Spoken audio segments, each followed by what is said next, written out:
we keep looking at James and saying, oh, it's got to be manifestation of works and this and that, but it's not that at all. It's talking about the actual faith itself. And if you don't act it out, there is no real faith. You're like the demons who believe in God, but don't do anything about it. Walking with simply faith, it will diminish in time to the point of being dead. Yes. So when we hear walk by faith, not by sight, that is an action. If you have faith, then faith is an impetus to act. So it's either if you don't move in faith, it's simply belief. Then you don't have faith, right? You can't call it faith because faith is there's an attachment to faith. That's right. Correct. So even when God created the world, He created based on the faith in His authority to create. So faith is an action.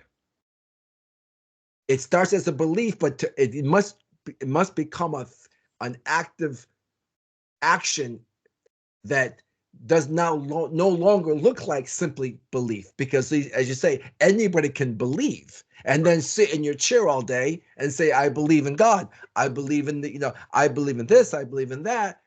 That doesn't do anybody good, especially you, because if you're not moving in faith, then the resistance or the enemy of this world and the spiritual resistance will then make you shrink to the point where that faith, if you had some, would die. That's correct. That's right? Exactly it. So that's exactly what he's saying. Right. So he's not saying that you need to feed the poor. These are illustrations that he's using. The poor and the destitute, the naked and the destitute, Rahab. These are illustrations. Right. Abraham is an illustration. He's not saying feed the taking the. That's he's not saying that. He's saying that's an illustration of how faith looks like. How faith looks like.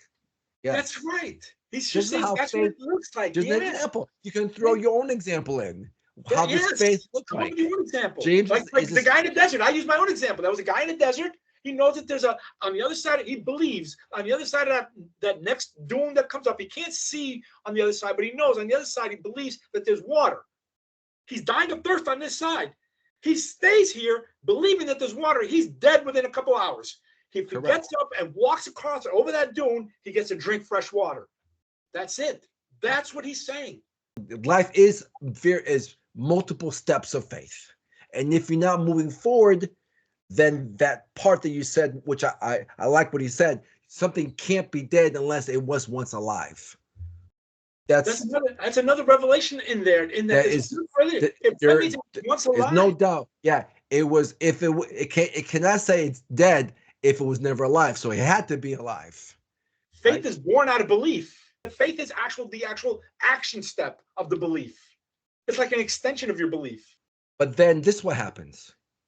I believe that he died for my sins. He rose again and paid the price on my behalf. So what does faith do here?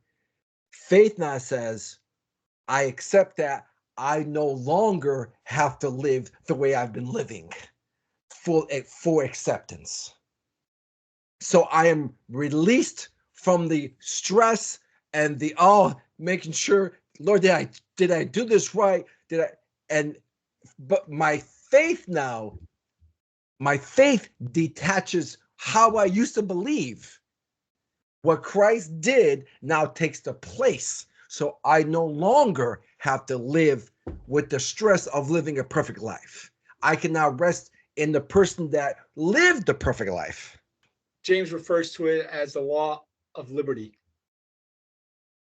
The law of liberty is what he calls it, which is what you're talking about, is that you're free now. You're free from the hold of sin, the hold of not doing the things that you're not supposed to do. You're free of that because now your faith will walk that out. And just having belief doesn't make you free.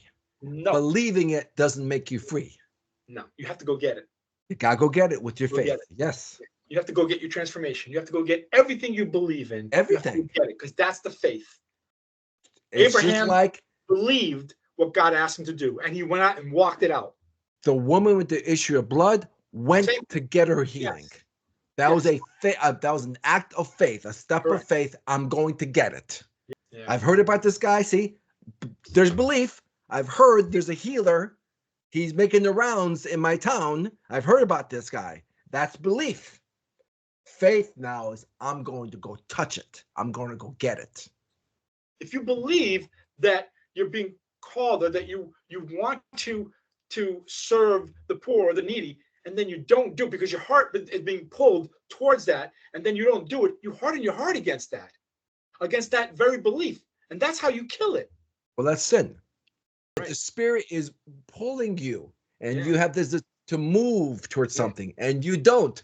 Right. That's sin, and Right. that's what separates you from God. Right? That sin pulls you away.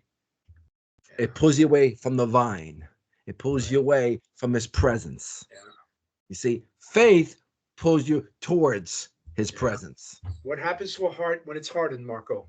When the arteries are hardened, what happens? The heart stops working. It dies, right? Eventually it dies. And that's what we're talking about here. That's what James is talking about, is how faith will die.